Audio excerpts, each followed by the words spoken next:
qui est titulaire d'un doctorat en études médiévales, obtenu à la Sorbonne l'année dernière, avec une thèse sur Joseph d'Arimathie et les romans du Graal. Donc vous êtes titulaire du CAPES externe de lettres modernes, et donc professeur dans Saint-Hérambert à Saint-Germain-en-Laye, vice-présidente de l'association KEST, qui est un groupe de jeunes chercheurs médiévistes, et co-organisatrice aussi de séminaires, de journées d'études et de recherche. Donc votre domaine de recherche, c'est la littérature médiévale, et donc vous avez publié Objets et méthodes de la recherche dans Atelier d'échange. Alors c'est un atelier d'échange, effectivement. Voilà. Donc votre conférence, c'est Joseph d'Arimathie et les romans du Graal. Nous vous écoutons. Merci.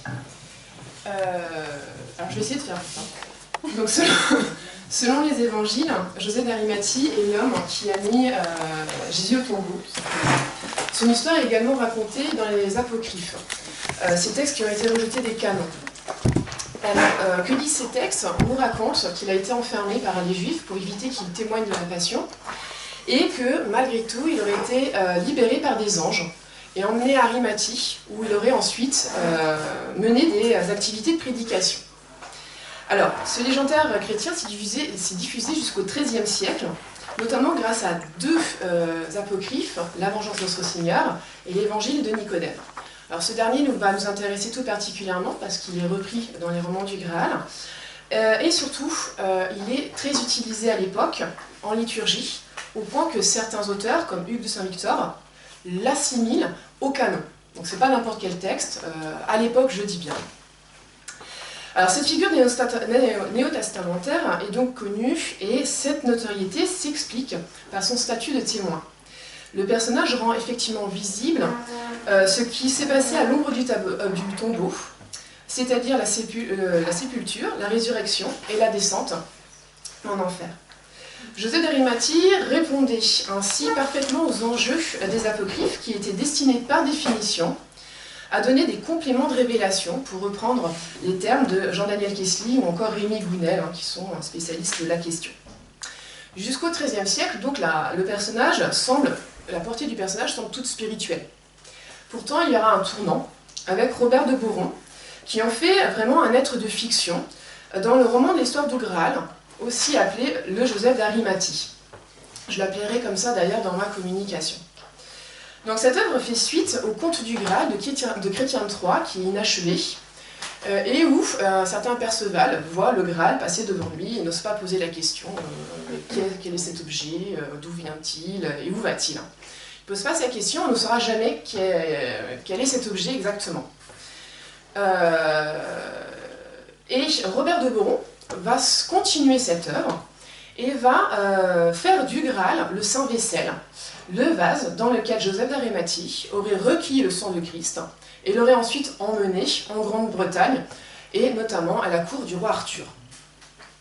Donc cette œuvre marque ainsi la naissance des romans du Graal, un ensemble d'une vingtaine d'œuvres fictionnelles, je dis bien, qui racontent l'histoire de la relique, de sa création jusqu'à sa disparition avec la fin du règne arthurien.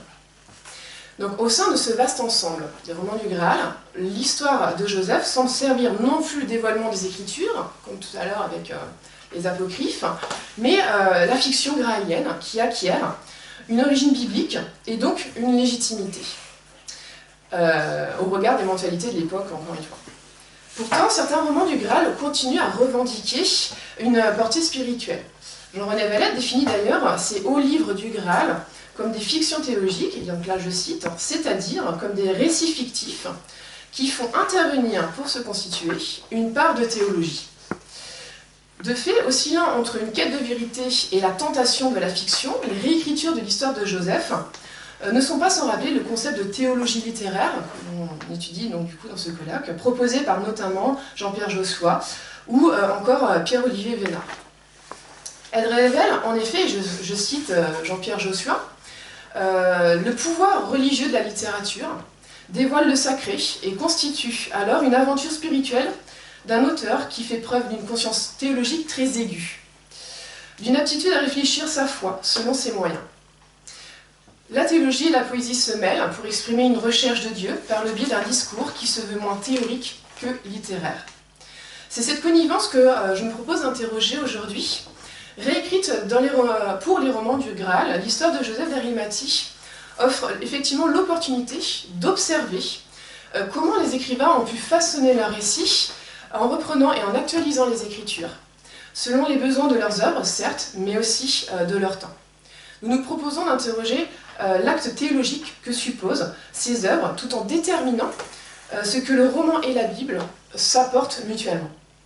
Afin de répondre à ces questions, j'étudierai avant tout les réécritures propres des récits de la Passion, donc surtout de la mise au tombeau, parce que là, au moins, le lien est vraiment direct, et on voit très bien s'ils reprennent ou pas les écritures. Et j'étudierai d'abord l'ancrage biblique pour en venir à la dérive fictionnelle du roman, qui n'est pourtant pas toujours exempte de portée spirituelle. Alors j'en viens à mon premier point, le dévoilement, il y a l'exemplier pour vous aider, hein, d'accord. Chaque fois j'évoquerai les documents. Donc le dévoilement des Écritures, ancrage biblique et théologique. Donc, dès qu'il est question de Joseph, l'ancrage biblique est vraiment évident, pour la simple et bonne raison qu'il s'agit de réécrire les Écritures. Néanmoins, cette reprise scripturaire n'est pas gratuite et littérale. Elle répond à une volonté de donner une origine biblique au Graal, objet pourtant fictif. De fait, une tension apparaît entre les Écritures, qui supposent un gage de vérité, et la fiction graalienne, la fiction littéraire. Il convient alors de déterminer à quel moment cette dernière prend le pas sur le témoignage néo-testamentaire, et si elle empêche alors tout acte théologique. Alors, notre démarche sera très comparative, je vais partir des évangiles pour ensuite en venir au roman du Graal. Alors, dans les évangiles, c'est le premier document que vous avez dans vos exempliers. Finalement, l'histoire de Joseph est très brève, c'est que quelques versets dans chaque évangile. Je n'ai pas le temps de lire l'ensemble du document, mais j'ai chaque fois mis en gras ce qui est important et ce qui va susciter des analyses ensuite dans mon développement. Donc l'histoire est assez succincte, mais à la lecture de ces passages, elle paraît cohérente. Les 4 évangiles ne mentionnent pas tous les mêmes détails, d'où ce que j'ai mis en gras, mais ils respectent la même trame narrative et les mêmes traits distinctifs. Ça veut dire que Joseph ne change pas. Ce natif d'Arimathie attendait le règne de Dieu et n'approuvait pas les actes des Juifs. Ce n'est alors qu'après la Passion qu'il a le courage de révéler sa foi publiquement en réclamant le corps du Christ à Pilate, afin de lui offrir une digne sépulture. Dès lors, les versets énumèrent les conditions qui ont rendu possible cet acte. Homme influent et noble, je cite, Joseph est effectivement en moyen de réclamer le corps christique. Il est décurion, et là c'est important parce que je vais revenir ensuite sur cette notion-là, parce que ce mot pose problème. Ce mot latin n'a pas d'équivalent au Moyen-Âge, et donc ils sont obligés de gloser constamment ce mot. Donc il est décurion, c'est-à-dire un membre éminent du Sanhédrin, donc le conseil qui permettait la bonne application de la loi juive. Il bénéficie également d'une richesse et d'une notoriété suffisante pour parvenir à ses fins. Il possède les ressources nécessaires pour donner son propre tombeau neuf, mais aussi son linceul, enfin le linceul qu'il achète par contre.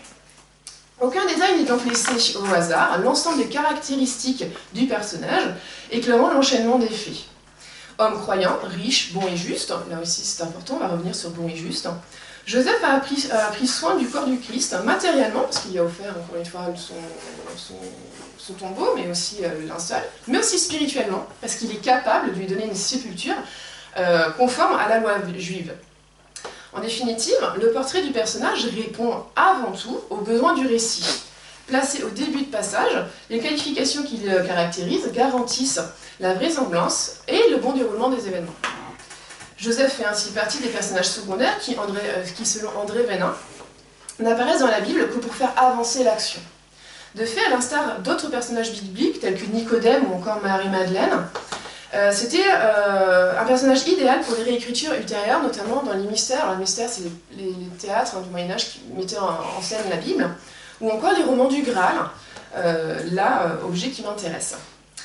Donc, personnage peu décrit mais cohérent, il offre la possibilité de développer les textes scripturaires en les éclairant différemment.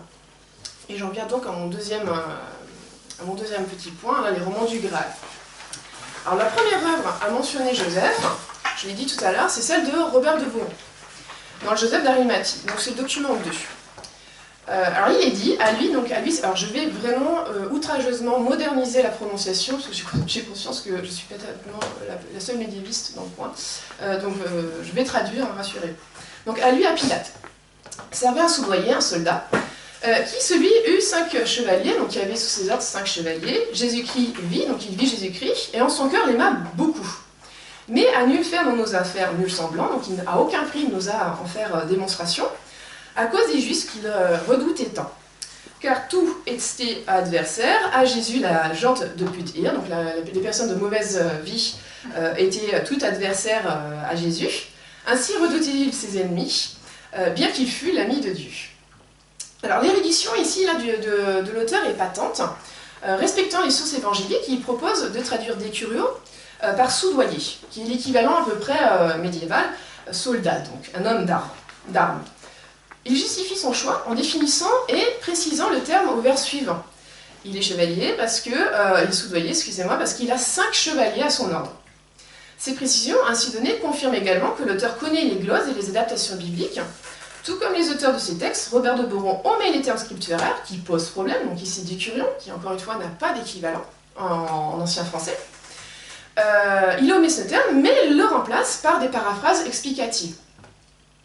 À titre d'exemple, à la charnière entre le XIIIe et le XIVe siècle, Massé de la Charité adapte les évangiles de manière à peu près similaire. C'est le deuxième texte qui est juste à côté, donc de celui de Robert de Boron. Alors Joseph appartient toujours à la cour de Pilate, donc là aussi il y a une glose. Donc ce Joseph, tout simplement, s'en vint au soir, moute humblement, donc secrètement, à Pilate, qu'il servait. Donc il servait, et déjà longtemps il servit l'avoué. Il y pria, s'il l'aimait point, qu'il lui donne le corps du Christ. Donc s'il aimait quelque peu, qu'il lui donne le corps du Christ. Le nom d'écurion, cette fois-ci, est encore désigné par un homme de cour. Et l'importance du terme est suggérée ensuite par la répétition du verbe servir, qui en fait appartient au vocabulaire courtois. Effectivement, un chevalier offre service, d'accord, et ensuite il obtient une faveur en guéredon, on y reviendra ultérieurement. Donc la rime est importante, elle met en valeur finalement ce qui explique le statut de Joseph. Et donc finalement l'auteur ne concerne que le sème important du terme latin, celui qui permet de justifier que Joseph a pu réclamer et obtenir le corps auprès du Christ, auprès de Pilate, excusez-moi. Les développements se légitiment alors en faisant écho aux glosses et aux commentaires bibliques qui proposent des explications identiques. Selon Pacaz Radberg, donc c'est le dernier texte du document 2, Joseph a pu obtenir satisfaction, premièrement d'après Marc, parce qu'il était décurion, donc on en revient à ce terme-là, ensuite parce qu'il était riche et noble, du fait de ses origines. Autrement, un homme pauvre et inconnu n'avait pas la possibilité de se rendre auprès de Pilate, le gouverneur du pouvoir romain, ni d'obtenir le corps du crucifié. Alors, au regard de ce commentaire, Massé semble prolonger les glosses des auteurs chrétiens en affirmant que Pilate était redevable à Joseph pour les services que celui-ci lui avait rendus depuis longtemps. C'est alors à nouveau le motif du guéredon, donc le motif littéraire du guéredon dont je vous parlais, le service obtenu en récompense, qui paraît et qui confirme que là nous avons bien une adaptation médiévale de la Bible. Il s'agit de